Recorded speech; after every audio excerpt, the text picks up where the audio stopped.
Today, a federal jury awarded millions of dollars in damages to two former Georgia election workers. Those women sued former New York City Mayor Rudy Giuliani for defamation over false accusations of fraud.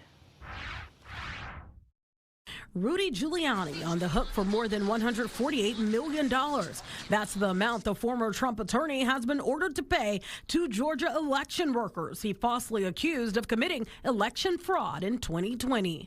The absurdity of the number merely underscores the absurdity of the entire proceeding. The decision comes after a week-long federal civil trial. Shay Moss and her mother, Ruby Freeman, testified how their lives were destroyed after Giuliani spread conspiracy theories in an attempt to keep former President Trump in power. The flame that Giuliani lit with those lies and passed to so many others to keep that flame blazing changed every aspect of our lives. Money will never solve all of my problems.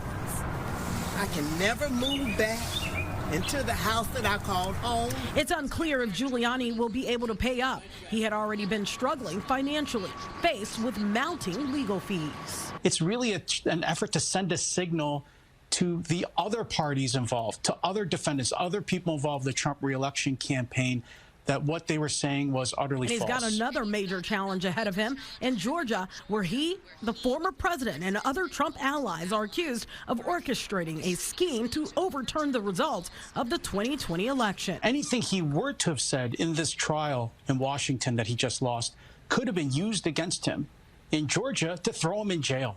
Giuliani's legal team says they plan to appeal Friday's verdict.